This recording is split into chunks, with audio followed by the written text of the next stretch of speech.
सबक नंबर 2। आर्थिक साक्षरता क्यों सिखाएं। महत्वपूर्ण यह नहीं है कि आप कितना पैसा कमाते हैं, महत्वपूर्ण तो यह है कि आप कितना पैसा रखते हैं। 1990 में माइक ने अपने पिता का साम्राज्य संभाल लिया और वास्तव में वह अपने डैडी से भी अच्छा काम कर रहा है। हम एक दूसरे से साल में 1-2 बार गोल्फ कोर्स पर ही मिलते हैं। वह और उसकी पत्नी इतने अमीर हैं जितनी आप कल्पना भी नहीं कर सकते। अमीर डैडी का साम्राज्य बेहतरीन हाथों में है और माइक अपने बेटे को अपनी गद्दी संभालने के लिए उसी तरह तैयार कर रहा है जिस तरह उसके डैडी ने हमें तैयार किया था। 1994 में मैं 47 साल की उम्र में रिटायर हो गया। उस वक्त मेरी पत्नी किम 37 साल की थी। रिटायरमेंट का मतलब काम करना छोड़ना नहीं है। हमारे लिए इसका यह मतलब है कि जब तक अप्रत्याशित बहुत बड़ी अनहोनियां ही ना हो जाएं, तब तक हम काम करने या ना करने के लिए स्वतंत्र हैं और हमारी दौलत अपने आप आगे बढ़ती है तथा मुद्रास्फीति की दर से ज़्यादा तेज़ी से बढ़ती है। हमारी संपत्तियां इतनी बड़ी हो चुकी हैं कि खुद ही विकास कर सकती हैं। यह किसी पेड़ को लगाने जैसा है। आप बरसों तक इसे पानी देते रहते हैं और फिर एक दिन इसे आपकी ज़रूरत नहीं रह जाती। इसकी जड़ें ज़मीन में पर्याप्त गहराई तक जम चुकी होती हैं। फिर पेड़ आपके आनंद के लिए छाया प्रदान करता है। माइक ने साम्राज्य चलाने का निर्णय लिया और मैंने रिटायरमेंट होने का।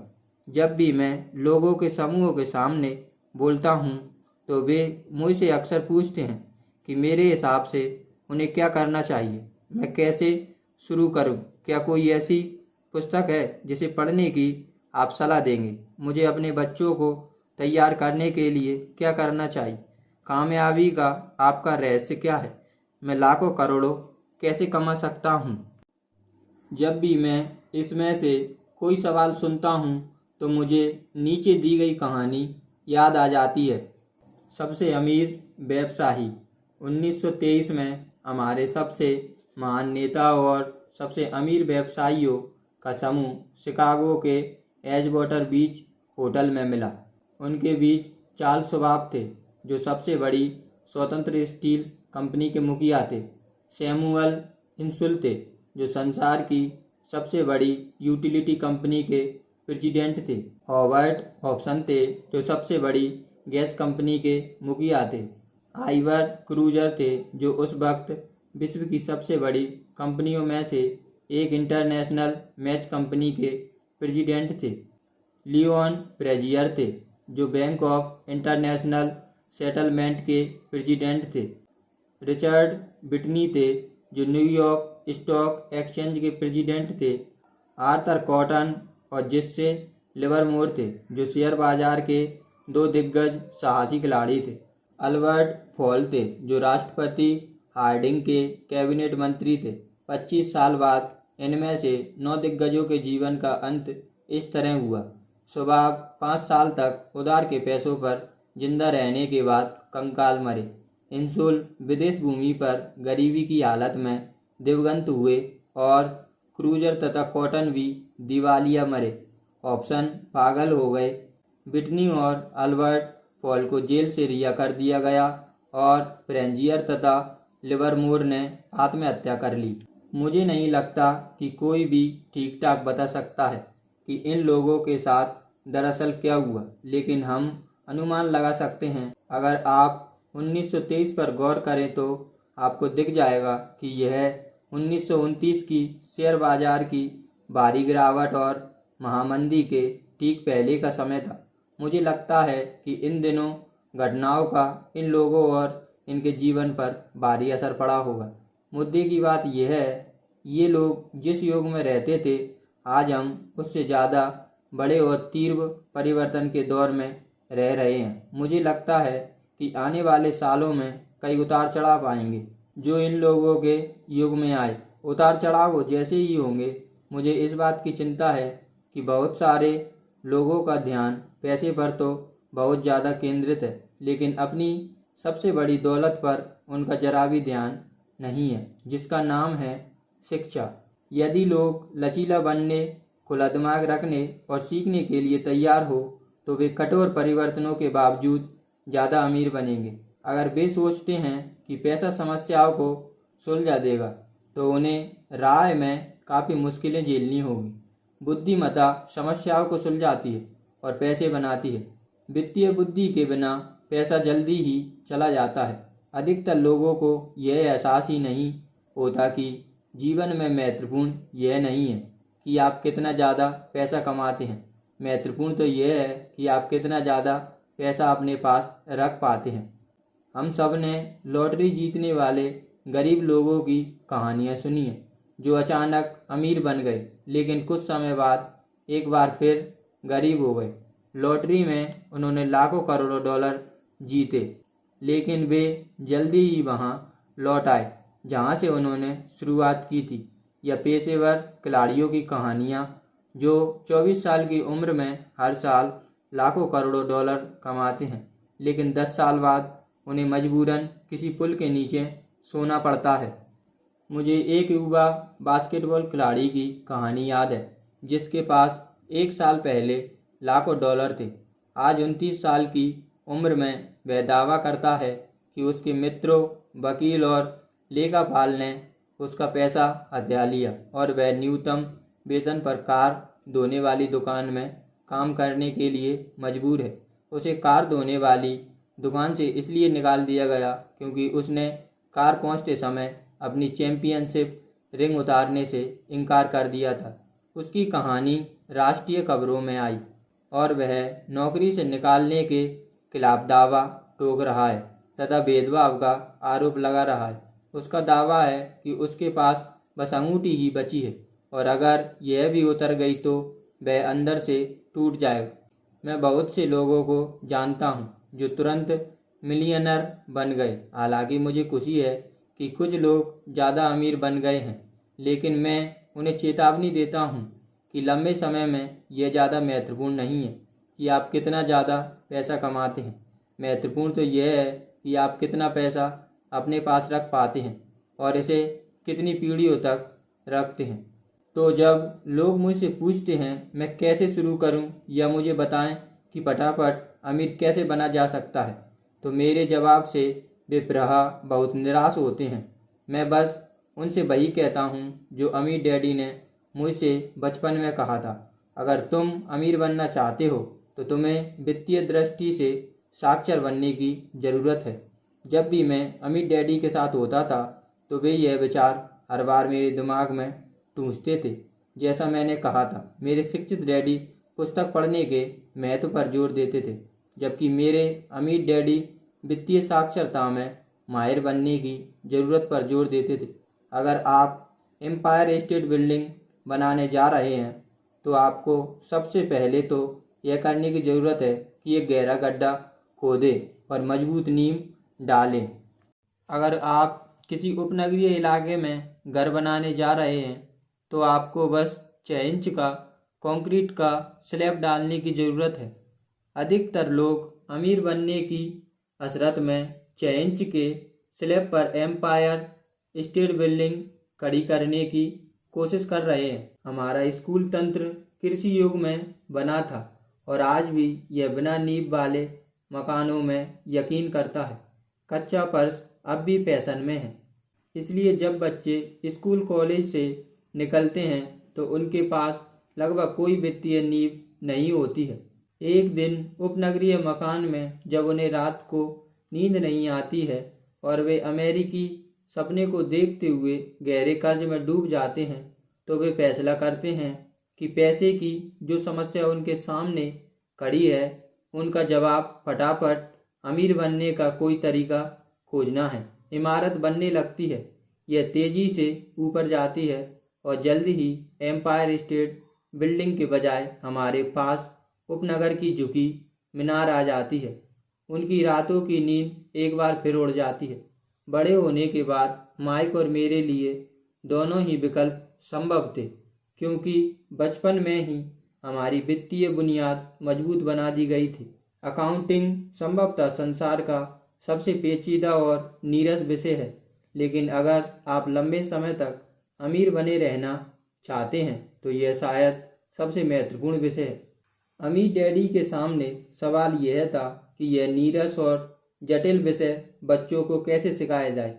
उन्होंने इसका तोड़ निकाला कि इसे रेखा चित्रों के माध्यम से सिखाकर सरल बनाया जाए। मेरे अमीर डैडी ने माइक और मेरे लिए एक मजबूत वित्तीय बुनियाद रखी।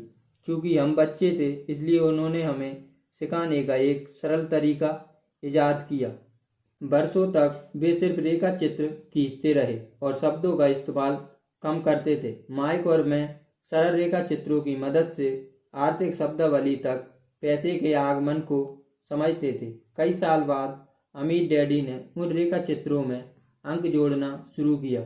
आज माइक ज़्यादा जटिल और सूक्ष्म अकाउंटिंग विश्लेषण में माहिर हो चुका है, क्योंकि उसे अपना साम्राज्य चलाने के लिए यह करना ही था। मैं उसका जटिल विश्लेषण नहीं करता क्योंकि मेरा साम्राज्य काफ़ी छोटा है, लेकिन हम दोनों की ही नींव एक सी है। अगले पन्नों में मैं आपको वही सरल रेखा चित्र बताऊंगा जो माइक के डैडी ने हमारे लिए बनाए थे। हालांकि वे बुनियादी हैं, लेकिन उन रेखा चित्रों ने दो छोटे लड़कों का मार्गदर्शन किया, जिसकी बदौलत वे एक ठोस और गहरी नींव पर काफ़ी दौलत बनाने में सफल रहे। नियम नंबर 1, आपको संपत्ति और दायित्व का फर्क पता होना चाहिए और हमेशा संपत्तियां ही खरीदनी चाहिए। अगर आप अमीर बनना चाहते हैं तो आपको बस इतना ही जानने की ज़रूरत है। यह पहला नियम है, यही इकलौता नियम है। यह बहुत आसान लगता है, लेकिन अधिकतर लोगों को इसकी गहराई का अंदाज़ा नहीं होता। ज़्यादातर लोग आर्थिक दृष्टि से संघर्ष सिर्फ इसलिए करते हैं क्योंकि वे संपत्ति और दायित्व का फर्क नहीं जानते। अमीर डैडी ने कहा, अमीर लोग संपत्ति इकट्ठी करते हैं, गरीब और मध्यवर्गीय लोग दायित्व इकट्ठे करते हैं और उन्हें संपत्ति मानते हैं। जब अमीर डैडी ने माइक और मुझे यह समझाया तो हमें लगा कि वे मजाक कर रहे हैं। हम दो छोटे लड़के अमीर बनने के रहस्य को लेकर इतने हैरान परेशान थे और उनका जवाब इतना आसान था। यह इतना ज़्यादा आसान था कि हमें इस बारे में सोचने के लिए बहुत समय तक ठहरना पड़ा।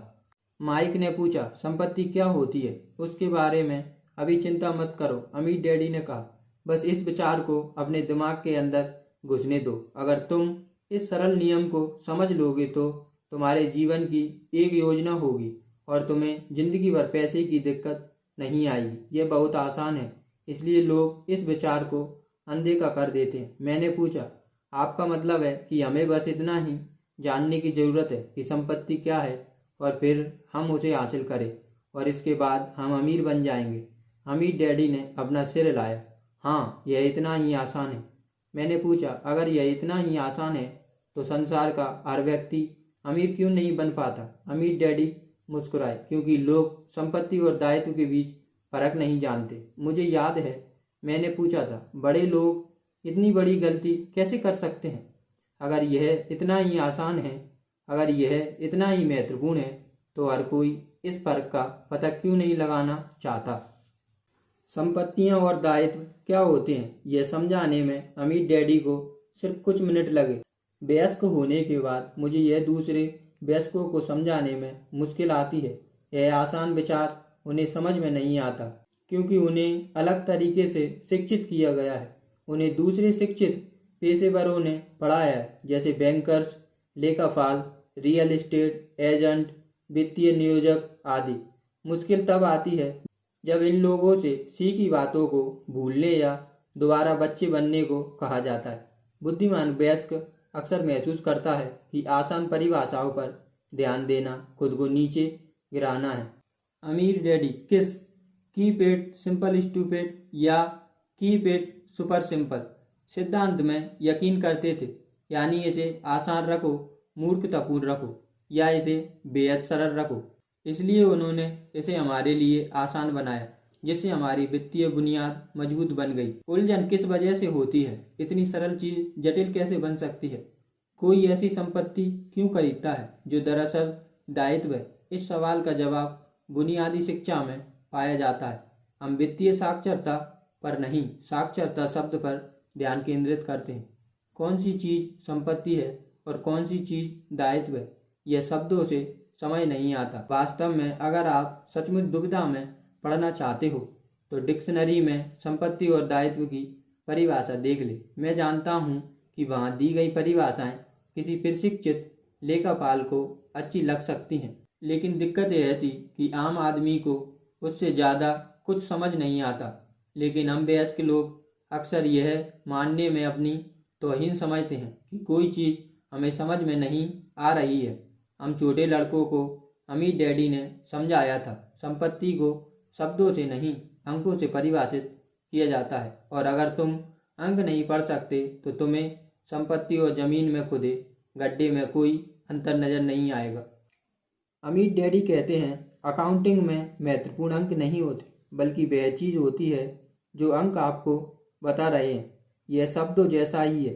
शब्द महत्वपूर्ण नहीं होते, महत्वपूर्ण तो वह बात होती है जो शब्दों के जरिए बताई जाती है। अगर तुम अमीर बनना चाहते हो तो तुम्हें अंकों को पढ़ना और समझना आना चाहिए।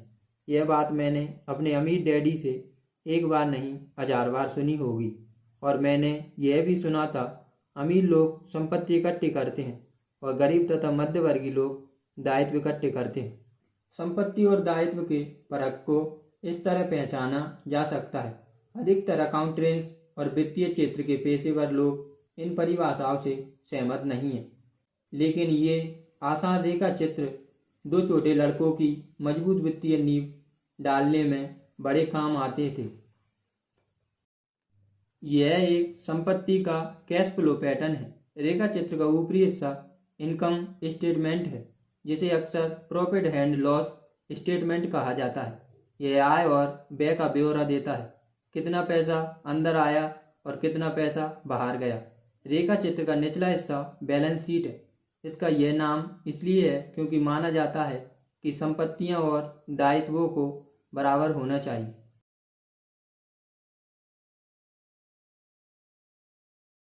कई वित्तीय नौसिखिए इनकम स्टेटमेंट और बैलेंस शीट के संबंध को नहीं जानते हैं, जबकि इस संबंध को समझना अत्यंत महत्वपूर्ण है।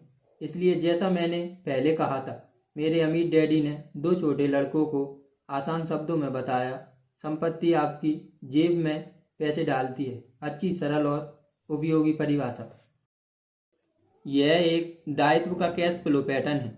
अब जब संपत्तियां और दायित्वों को रेखा चित्रों के माध्यम से समझा गया है तो मेरी परिभाषाओं को शब्दों में समझना ज़्यादा आसान हो सकता है। संपत्ति वह चीज़ है जो मेरी जेब में पैसे डालती है। दायित्व वह चीज़ है जो मेरी जेब से पैसे बाहर निकालती है। आपको दरअसल बस इतना ही जानने की ज़रूरत है। अगर आप अमीर बनना चाहते हैं तो बस ज़िंदगी भर संपत्तियां खरीदते रहें। अगर आप गरीब या मध्यवर्गीय बनना चाहते हैं तो ज़िंदगी भर दायित्व खरीदते रहें, चाहे शब्दों की हो या अंकों की। निराजकता ही वित्तीय संघर्ष की जड़ है। अगर लोगों को आर्थिक मुश्किलें आ रही हैं तो इसका मतलब है कि शब्दों या अंकों में ऐसा कुछ है जिसे वे समझ या पढ़ नहीं पा रहे हैं। अमीर लोग इसलिए अमीर हैं क्योंकि वे इस मामले में पैसे की तंगी झेलने वाले लोगों से ज़्यादा साक्षर हैं।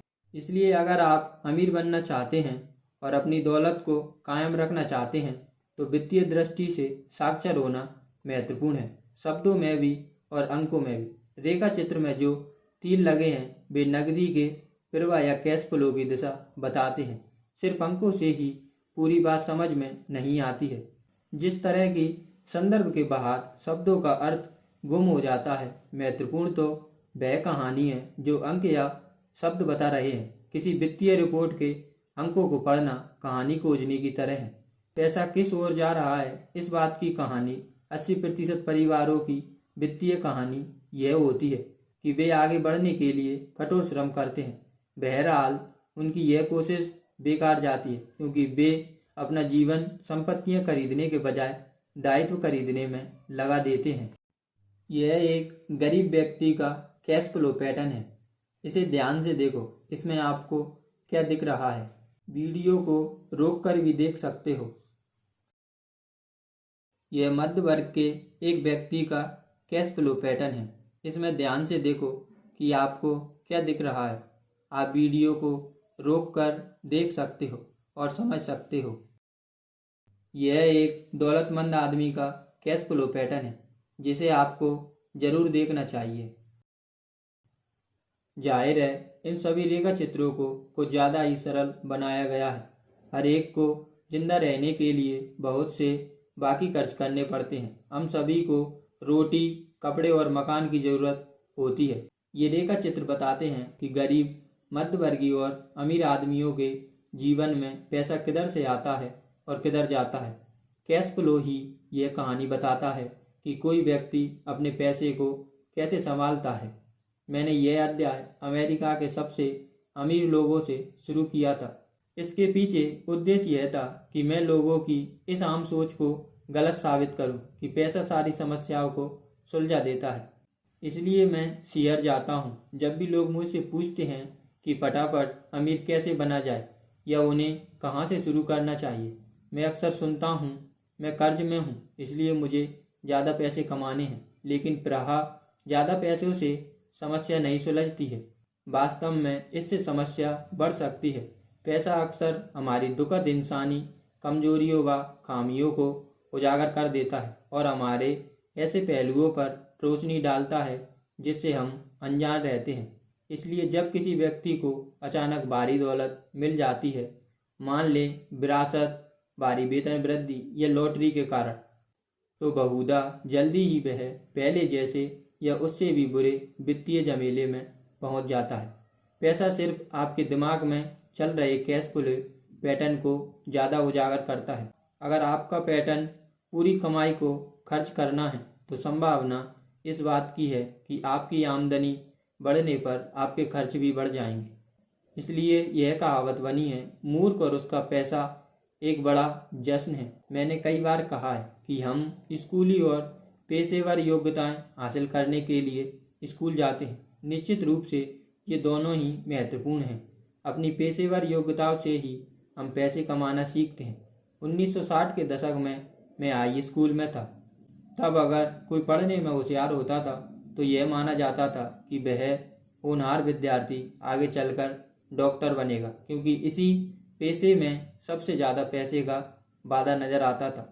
आज डॉक्टर ऐसे वित्तीय चुनौतियों का सामना कर रहे हैं जो मैं अपने सबसे बड़े दुश्मन के लिए भी नहीं चाहूँगा। बीमा कंपनियां कारोबार को नियंत्रित कर रही हैं। स्वास्थ्य सुविधाओं का प्रबंधन, शासकीय हस्तक्षेप और अदालतों में मुआवजे के दावे। आज बच्चे मशहूर खिलाड़ी, फिल्मी सितारे, रॉक स्टार, ब्यूटी क्वींस या CIO बनना चाहते हैं क्योंकि शोहरत, पैसा और रुतबा वहीं पर है। इसी कारण आज स्कूल में बच्चों को अच्छा पढ़ने के लिए प्रेरित करना इतना मुश्किल है। वे जानते हैं कि पेशेवर सफलता का अब शैक्षणिक सफलता से कोई सीधा संबंध नहीं है जैसा कभी था। चूँकि स्कूल कॉलेज से निकलते वक्त विद्यार्थियों के पास वित्तीय योग्यताएं नहीं होती हैं, इसलिए लाखों करोड़ों शिक्षित लोग अपने पेशे में तो सफल हो जाते हैं लेकिन इसके बावजूद पैसों की तंगी झेलते रहते हैं। ज़्यादा कड़ी मेहनत करने के बाद भी वे अपनी समस्याओं से नहीं उबर पाते। उनकी शिक्षा में कमी यह नहीं है कि उन्हें पैसा कमाना नहीं सिखाया गया, कमी तो यह है कि उन्हें पैसे का प्रबंधन करना नहीं सिखाया गया। इसे वित्तीय योग्यता कहा जाता है। पैसा कमाने के बाद उसके साथ क्या किया जाए, इसे दूसरे लोगों से कैसे सुरक्षित रखा जाए, इसे ज़्यादा लंबे समय तक अपने पास कैसे रखा जाए और उस पैसे से अपने लिए कड़ी मेहनत कैसे कराई जाए। ज़्यादातर लोग यह नहीं समझ पाते कि उनके सामने पैसे की समस्या इसलिए है क्योंकि वे कैश फ्लो को नहीं समझते। हो सकता है कि कोई व्यक्ति उच्च शिक्षित और अपने पेशे में सफल तो हो लेकिन वित्तीय दृष्टि से निरक्षर हो। ये लोग अक्सर ज़रूरत से ज़्यादा कड़ी मेहनत करते हैं क्योंकि उन्होंने कड़ी मेहनत करना तो सीखा है लेकिन यह नहीं सीखा कि पैसे से अपने लिए कड़ी मेहनत कैसे कराई जाए। वित्तीय स्वप्न की खोज के वित्तीय दुस्वप्न में बदलने की कहानी। मेहनती लोगों की आम कहानी एक तयशुदा दायरे पर चलती है। नवविवाहित, खुश और उच्च शिक्षित पति पत्नी किराए के एक सकरे अपार्टमेंट में रहने लगते हैं। तुरंत ही उन्हें लगने लगता है कि वे पैसे बचा रहे हैं क्योंकि दो लोग एक अकेले व्यक्ति जितने ही खर्च में रह सकते हैं। समस्या यह है कि अपार्टमेंट छोटा है। अपने सपनों का मकान खरीदने के लिए वे पैसे बचाने का निर्णय लेते हैं ताकि उनके बच्चे हो सके। अब उनके पास 2 आमदनियां हैं और वे अपने करियर पर ध्यान केंद्रित करते हैं। उनकी आमदनी बढ़ने लगती है। जैसे जैसे उनकी आमदनी बढ़ती है उनके खर्चे भी बढ़ जाते हैं। टैक्स ज़्यादातर लोगों का सबसे बड़ा खर्च होता है। कई लोग सोचते हैं कि यह इनकम टैक्स है, लेकिन अधिकतर अमेरिकी लोगों के लिए सबसे बड़ा टैक्स होता है सामाजिक सुरक्षा टैक्स। कर्मचारी को लगता है कि सामाजिक सुरक्षा टैक्स और मेडिकेयर टैक्स कुल मिलाकर लगभग 7.5% होता है, लेकिन वास्तव में यह 15% होता है, क्योंकि आपके नियोक्ता को भी सामाजिक सुरक्षा टैक्स में अपना हिस्सा मिलाना होता है। सारांश यह है कि यह वह पैसा है जो नियोक्ता आपको नहीं दे सकता। इससे भी बढ़कर आपके वेतन में से जो सामाजिक सुरक्षा टैक्स का पैसा काटा गया है और जो पैसा आपको मिलने से पहले ही सीधे सामाजिक सुरक्षा टैक्स में चला गया, उस पर भी आपको इनकम टैक्स देना होगा। युवा पति पत्नी की ओर लौटते हैं। उनकी आमदनी बढ़ रही है, इसलिए वे अपने सपनों का मकान खरीदने का निर्णय लेते हैं। एक बार जब वे अपने मकान में पहुंच जाते हैं तो उन पर एक नया टैक्स लगने लगता है, जिसे प्रॉपर्टी टैक्स कहा जाता है। फिर वे अपने नए घर से मेल खाती नई कार, नया फर्नीचर और नए उपकरण खरीद लेते हैं। अचानक वे जागते हैं और पाते हैं कि उनके दायित्व वाला कॉलम मार्गेज और क्रेडिट कार्ड कर्ज से भर चुका है। उनके दायित्व बहुत बढ़ गए हैं। अब वे चूहा दौड़ में फंस चुके हैं। बहुत जल्दी ही एक बच्चा हो जाता है और वे पहले से ज़्यादा कड़ी मेहनत करते हैं। यह प्रक्रिया खुद को दोहराती है। ज़्यादा ऊंची आमदनी की वजह से ज़्यादा ऊंचे टैक्स लगते हैं, जिसे सबसे ऊंची टैक्स दर में पहुंचना भी कहा जाता है। तभी उन्हें डाक में एक क्रेडिट कार्ड मिलता है। वे उसका इस्तेमाल करते हैं। उस पर वे जितना कर्ज ले सकते थे उतना ले लेते हैं। कुछ समय बाद एक लोन कंपनी फ़ोन करके कहती है कि उनकी सबसे बड़ी संपत्ति यानी उनके मकान का मूल्य बढ़ गया है। चूँकि उनकी कर्ज लेने की पात्रता बहुत अच्छी है, इसलिए कंपनी उनके सामने एकीकृत ऋण का प्रस्ताव रखती है और उन्हें बताती है कि समझदारी इसी में है कि वे ऊंचे ब्याज वाले उपभोक्ता ऋण से पीछा छुड़ा ले और अपने क्रेडिट कार्ड का कर्ज चुका दे।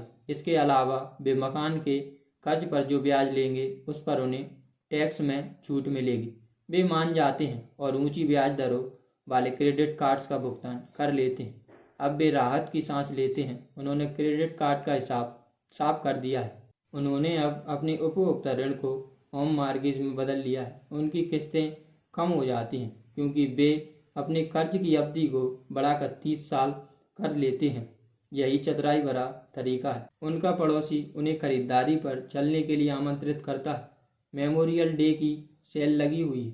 वे खुद से वादा करते हैं कि वे बस दूर से देखेंगे, लेकिन फिर भी वे अपना क्रेडिट कार्ड साथ ले जाते हैं ताकि वक्त ज़रूरत काम आए। मैं इस युवा पति पत्नी से हर समय मिलता रहता हूँ। उनके नाम बदलते रहते हैं, लेकिन पैसे की तंगी वहीं रहती है। वे मेरी बातें सुनने के लिए मेरे भाषणों में आते हैं। वे मुझसे पूछते हैं, क्या आप हमें बता सकते हैं कि ज़्यादा पैसा कैसे कमाया जाए? वे यह नहीं समझ पाते कि समस्या दरअसल ये है कि वे अपने पास मौजूद पैसे को कैसे खर्च करने का चयन करते हैं। यह समस्या वित्तीय निरक्षरता के कारण उत्पन्न हुई है। यह इसलिए उत्पन्न हुई क्योंकि वे संपत्ति और दायित्व के फर्क को नहीं समझते। मेरा मानना है कि ज़्यादा पैसों से किसी भी आर्थिक समस्या शायद ही कभी सुलझती है। समस्या तो समझदारी से सुलझती है।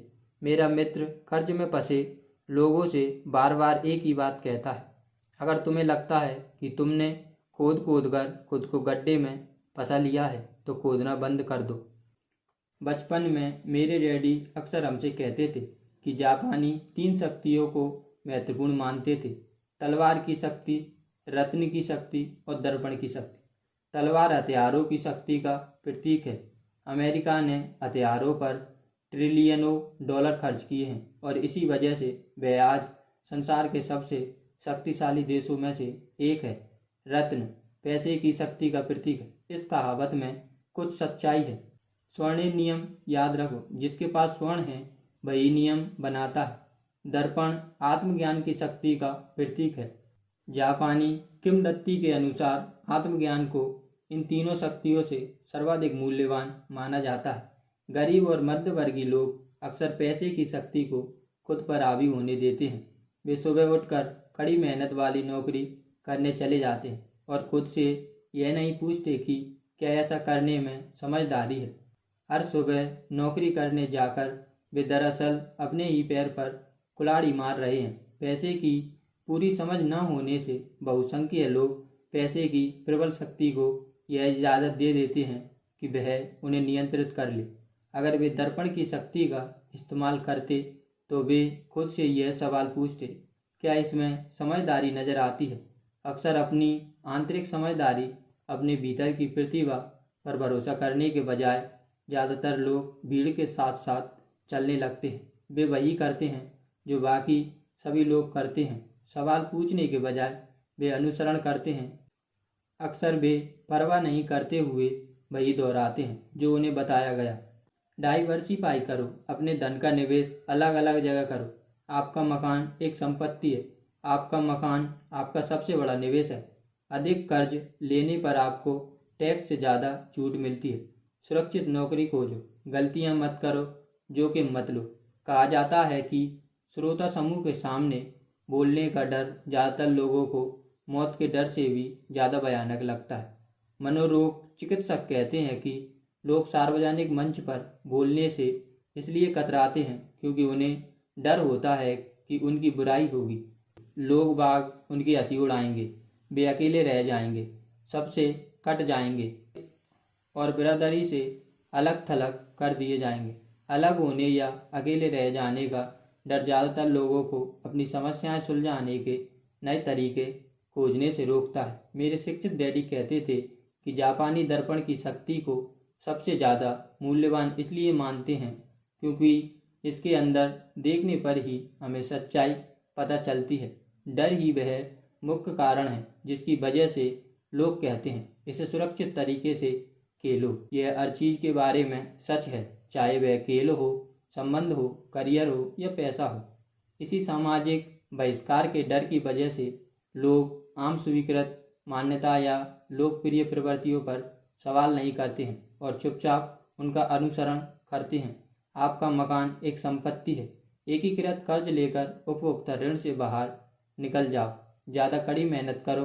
प्रमोशन का सवाल है, किसी दिन मैं वाइस प्रेसिडेंट बन जाऊंगा। पैसे बचाओ, जब मेरी तनख्वाह बढ़ेगी तो मैं एक ज़्यादा बड़ा मकान खरीद लूँगा। म्यूचुअल फंड्स सुरक्षित है। कई आर्थिक समस्याएं इसलिए भी उत्पन्न होती हैं क्योंकि हम पड़ोसियों या आसपास के लोगों से बराबरी करना चाहते हैं। कभी कभार हम सभी को दर्पण में देखने की ज़रूरत होती है ताकि हम अपने डरों के बजाय अपनी आंतरिक बुद्धिमत्ता के प्रति सच्चे हैं। जब माइक और मैं 16 साल के हुए तब तक हमें स्कूल में समस्याएं आने लगी थी। हम बुरे नहीं थे, हम तो बस भीड़ से अलग होने लगे थे।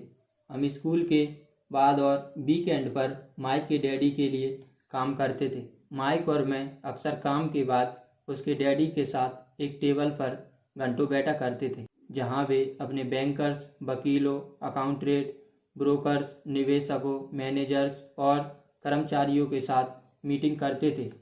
वे ऐसे आदमी थे जिन्होंने 13 साल की उम्र में ही पढ़ाई छोड़ दी थी, लेकिन अब वे शिक्षित लोगों को रास्ता दिखा रहे थे, निर्देश दे रहे थे, आदेश दे रहे थे और उनसे सवाल पूछ रहे थे।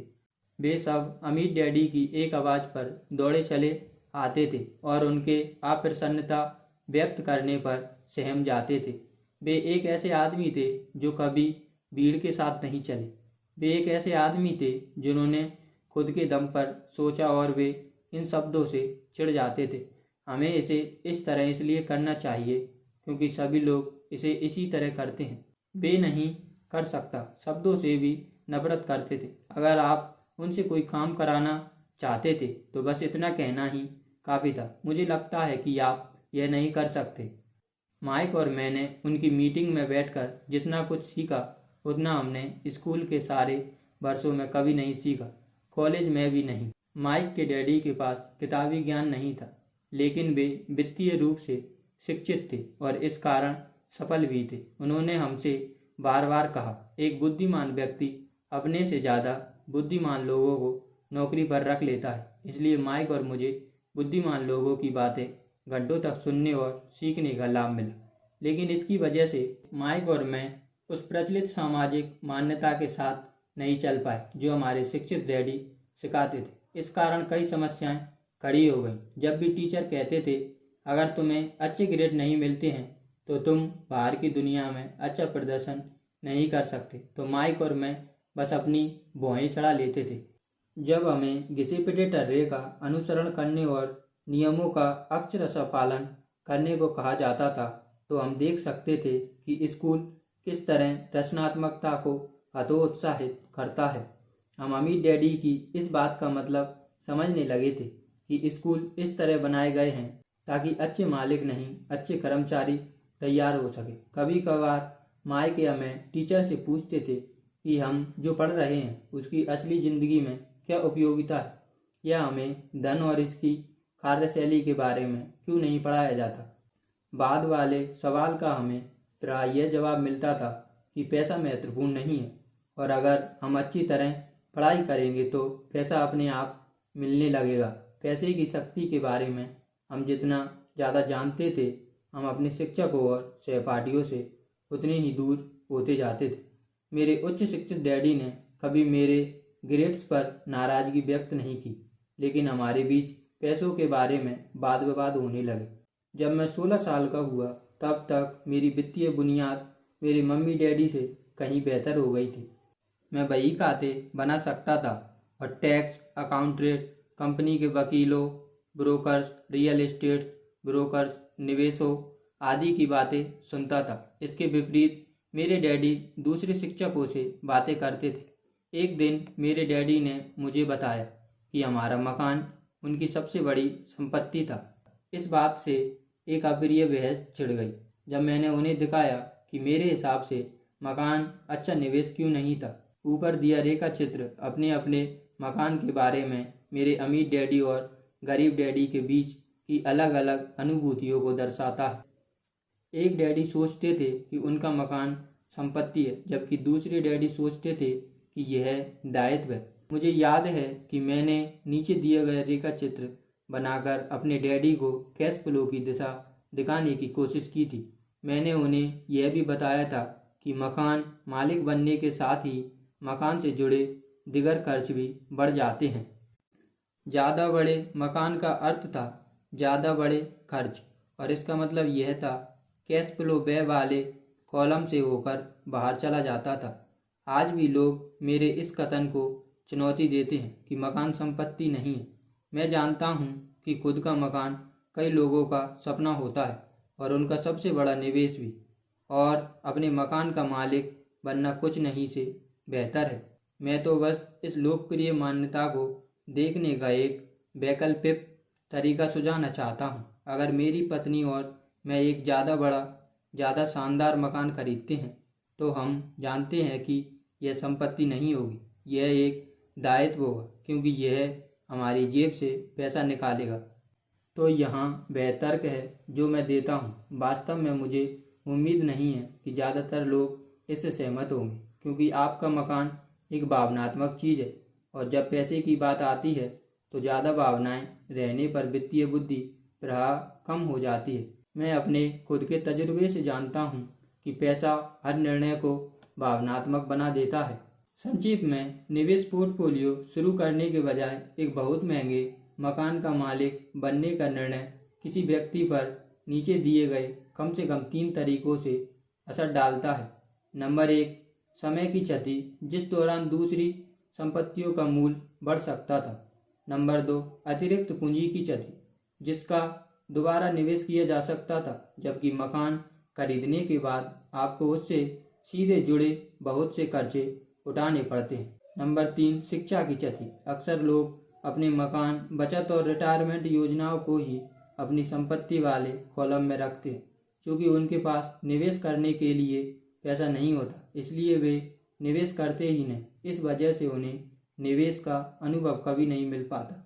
अधिकतर लोग कभी वह नहीं बन पाते हैं जिसे निवेश जगत प्रबुद्ध निवेश कहता है, और सबसे अच्छे निवेश आमतौर पर पहले प्रबुद्ध निवेशकों को बेचे जाते हैं, जो बाद में उन्हें सुरक्षात्मक खेल खेलने वाले लोगों को बेचते हैं। मैं यह नहीं कह रहा हूँ कि मकान ना खरीदें, मैं तो यह कह रहा हूँ कि आपको संपत्ति और दायित्व का फर्क समझ लेना चाहिए। जब मेरे मन में ज़्यादा बड़े मकान की इच्छा होती है तो मैं पहले संपत्ति खरीदता हूँ, ताकि वे उस मकान के भुगतान के लिए कैश फ्लो उत्पन्न कर दे। मेरे शिक्षित डैडी का व्यक्तिगत फाइनेंशियल स्टेटमेंट चूहा दौड़ में फंसे आदमी का सबसे अच्छा उदाहरण है। उनके खर्च उनकी आमदनी के बराबर थे, जिस वजह से उनके पास इतनी बचत नहीं रहती थी कि वे संपत्तियों में उसका निवेश करें। इसके फलस्वरूप उनके दायित्व उनकी संपत्तियों से ज़्यादा बड़े रहते थे। नीचे बाईं तरफ जो रेखा चित्र दिया गया है वह मेरे गरीब डैडी का इनकम स्टेटमेंट है। यह रेखा चित्र 1000 शब्दों के बराबर है। यह दर्शाता है कि उनकी आय और व्यय समान है, जबकि उनके दायित्व उनकी संपत्तियों से ज़्यादा बड़े हैं। दाईं ओर दिया गया मेरे अमीर डैडी का व्यक्तिगत फाइनेंशियल स्टेटमेंट उस जीवन के परिणाम दर्शाता है जो निवेश करने और दायित्व को न्यूनतम करने के प्रति समर्पित है। अमीर लोग ज़्यादा अमीर क्यों बनते हैं? अमीर डैडी के फाइनेंशियल स्टेटमेंट की समीक्षा से पता चलता है कि अमीर लोग ज़्यादा अमीर क्यों बनते हैं। संपत्ति वाला कॉलम खर्चे से ज़्यादा आमदनी उत्पन्न करता है, जिसका बचा हिस्सा संपत्ति वाले कॉलम में बराबर निवेश कर दिया जाता है। संपत्ति वाला कॉलम बढ़ता रहता है और इससे होने वाली आमदनी भी बढ़ती रहती है। परिणाम यह होता है कि अमीर लोग ज़्यादा अमीर बनते जाते हैं। मध्य वर्ग क्यों संघर्ष करता है? मध्य वर्ग हमेशा पैसे की तंगी से जूझता रहता है। उनकी मूल आय वेतन से होती है। जब उनका वेतन बढ़ता है तो टैक्स भी बढ़ जाता है। उनके खर्च भी वेतन बढ़ने के अनुपात में बढ़ जाते हैं, इसलिए इसे चूहा दौड़ कहा जाता है। वे आमदनी उत्पन्न करने वाली संपत्तियों में निवेश करने के बजाय अपने मकान को अपनी सबसे बड़ी संपत्ति मानते हैं। कर्ज से लदे वर्तमान समाज की बुनियाद में दो चीज़ें हैं। पहली अपने मकान को निवेश मानने की आदत, और दूसरी यह दर्शन की तनख्वाह बढ़ने का मतलब यह है कि आप एक ज़्यादा बड़ा मकान खरीद सकते हैं या ज़्यादा खर्च कर सकते हैं। बढ़े हुए खर्च की वजह से लोग ज़्यादा कर्ज और ज़्यादा वित्तीय अनिश्चितता में डूब जाते हैं। हालांकि हो सकता है कि वे अपनी नौकरियों में तरक्की कर रहे हों और उन्हें वेतन वृद्धि नियमित रूप से मिलती जा रही हो। यह बहुत जोखिम भरी जीवन शैली है और इसका मूल कारण वित्तीय शिक्षा का अभाव है। हाल में नौकरियों की भारी कटौती से साबित हो चुका है कि मध्य वर्ग आर्थिक दृष्टि से कितने असुरक्षित हाल में है। कंपनियां पारंपरिक पेंशन योजनाओं की जगह पर 401 के योजनाएं ला रही हैं। सामाजिक सुरक्षा स्पष्ट रूप से खतरे में है और रिटायरमेंट के स्रोत के रूप में उस पर भरोसा नहीं किया जा सकता है। मध्य वर्ग के लिए दहशत भरा माहौल बन चुका है। आज म्यूचुअल फंड्स लोकप्रिय है क्योंकि उन्हें सुरक्षित माना जाता है। औसत म्यूचुअल फंड खरीदने वाले लोग टैक्स चुकाने, मार्गेज भरने, अपने बच्चों की कॉलेज की शिक्षा के लिए बचत करने और क्रेडिट कार्ड पर कर्ज चुकाने के लिए मेहनत करने में बहुत ज़्यादा व्यस्त रहते हैं। उनके पास निवेश के अध्ययन का समय नहीं रहता, इसलिए वे किसी म्यूचुअल फंड मैनेजर की विशेषज्ञता पर भरोसा करते हैं। इसके साथ ही चूँकि म्यूचुअल फंड में कई अलग अलग प्रकार के निवेश शामिल होते हैं, इसलिए वे महसूस करते हैं कि उनका पैसा ज़्यादा सुरक्षित है क्योंकि यह डाइवर्सिफाइड है। यह शिक्षित मध्य वर्ग म्यूचुअल फंड ब्रोकर्स और वित्तीय नियोजकों द्वारा फैलाई गई मान्यताओं में यकीन करते हैं। खेल को सुरक्षित तरीके से खेलो, जोखिम से बचो। असली विडंबना यह है कि शुरुआती वित्तीय शिक्षा की कमी से ही वह जोखिम उत्पन्न होता है जिसका सामना औसत मध्यवर्गीय लोग करते हैं। वे खेल को सुरक्षित ढंग से इसलिए खेलते हैं क्योंकि उनकी आर्थिक स्थिति सर्वश्रेष्ठ रूप से तंग होती है। उनकी बैलेंस शीट दरअसल संतुलित नहीं होती। इसके बजाय वे दायित्व से भरी होती हैं और उनमें आमदनी देने वाली असली संपत्तियां नहीं होती। आमतौर पर उनकी आमदनी का इकलौता स्रोत उनकी तनख्वाह होती है। उनकी जीविका पूरी तरह से उनकी नियोक्ता पर निर्भर करती है। इसलिए जब जीवन में एक बार आने वाले सच्चे मौके सामने आते हैं तो ये लोग उनका लाभ नहीं ले पाते, क्योंकि वे बहुत कड़ी मेहनत कर रहे हैं, सबसे ज़्यादा टैक्स चुका रहे हैं और कर्ज में गले तक डूबे हैं। जैसा कि मैंने इस खंड की शुरुआत में कहा था, सबसे महत्वपूर्ण नियम यह है कि किसी संपत्ति और दायित्व के फर्क को पहचाना जाए। एक बार जब आप फर्क समझ लेते हैं तो इसके बाद आमदनी देने वाली संपत्तियां खरीदने पर आपका ध्यान केंद्रित करें। यह अमीर बनने के मार्ग पर शुरुआत करने का सबसे अच्छा तरीका है। ऐसा करते रहेंगे तो आपकी संपत्ति वाला कॉलम बढ़ता रहेगा। दायित्वों और खर्च को कम रखें ताकि संपत्ति वाले कॉलम में डालते रहने के लिए अधिक पैसा रहे। जल्दी आपकी संपत्ति की बुनियादी इतनी गहरी बन जाएगी कि आप ज़्यादा जोखिम भरे निवेशों की ओर देखने में समर्थ हो सकते हैं। ऐसे निवेश जिन पर 100% से लेकर असीम लाभ तक हो सकता है, यानी $5,000 के निवेश जो जल्द ही $10 लाख या अधिक के हो जाते हैं, वे निवेश जिन्हें मध्य वर्ग बहुत जोखिम भरा कहता है। वित्तीय दृष्टि से साक्षर व्यक्ति के लिए वह निवेश खतरनाक नहीं होता। अगर आप वही करते हैं जो ज़्यादातर लोग करते हैं तो आपको नीचे दिया गया रेखा चित्र मिलेगा। एक कर्मचारी के रूप में जो एक मकान का मालिक भी है, आपके कामकाजी प्रयास आमतौर पर इस तरह होते हैं। नंबर 1, आप कंपनी के लिए काम करते हैं। कर्मचारी खुद को नहीं, अपनी कंपनी के मालिक या शेयर होल्डर्स को अमीर बनाते हैं। आपकी मेहनत और सफलता से अमीर को सफलता तथा रिटायरमेंट लाभ मिलते हैं। नंबर 2, आप सरकार के लिए काम करते हैं। आप पूरा वेतन देख पाएं इससे पहले ही सरकार आपके वेतन में से अपना हिस्सा ले लेती है। ज़्यादा कड़ी मेहनत करके आप बस सरकार को देने वाला टैक्स बढ़ा देते हैं। ज़्यादातर लोग जनवरी से मई तक सिर्फ सरकार के लिए काम करते हैं। नंबर 3, आप बैंक के लिए काम करते हैं। टैक्स के बाद आपका अगला सबसे बड़ा खर्च आमतौर पर आपका मार्गेज और क्रेडिट कार्ड ऋण होता है।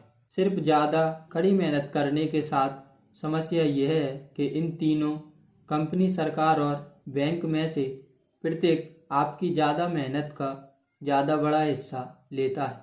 आपको यह सीखने की ज़रूरत है कि आपकी ज़्यादा मेहनत से किस तरह आपको और आपके परिवार को सीधा फायदा मिल सकता है। एक बार जब आप अपने खुद के काम पर ध्यान केंद्रित करने का निर्णय ले लेते हैं, यानी ज़्यादा बड़ी तनख्वाह के बजाय संपत्तियां इकट्ठी करने पर अपने प्रयास केंद्रित कर लेते हैं, तो फिर अपने लक्ष्य कैसे तय करें।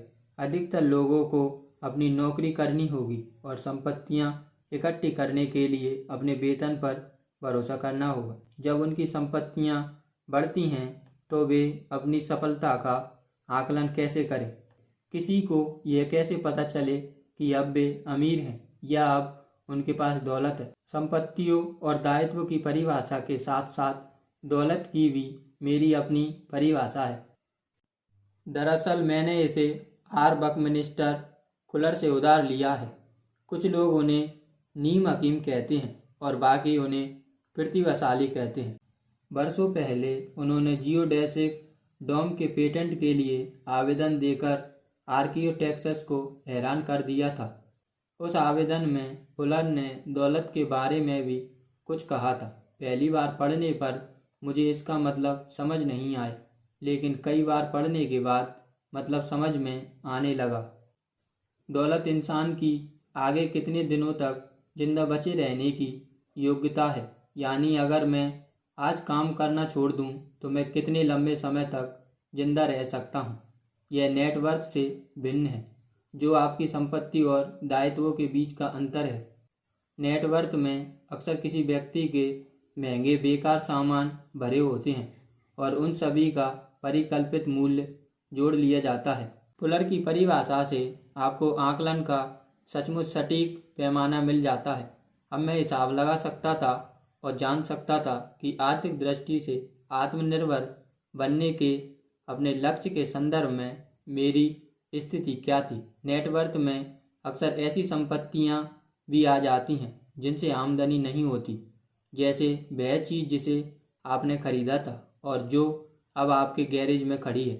मगर दौलत का सीधा हिसाब यह है कि आपका पैसा कितने पैसे कमा रहा है, यानी आर्थिक दृष्टि से आप कितने समय तक जिंदा रह सकते हैं। दौलत व्यय वाले कॉलम और संपत्ति वाले कॉलम से प्राप्त कैश फ्लो का तुलनात्मक आकलन है। आइए इसे एक उदाहरण से समझते हैं। मान लेते हैं कि मेरी संपत्ति वाले कॉलम से मुझे हर महीने $1000 का कैश फ्लो मिलता है और मेरा मासिक खर्च $2000 है। मेरे पास कितनी दौलत है? बकमिनिस्टर पुलन की परिभाषा पर लौटते हैं। उनकी परिभाषा का इस्तेमाल करते हुए मैं आगे कितने दिनों तक जिंदा रह सकता हूँ? अगर हम एक महीने में 30 दिन मान लें तो मेरे पास आधे महीने के लिए पर्याप्त कैश फ्लो है।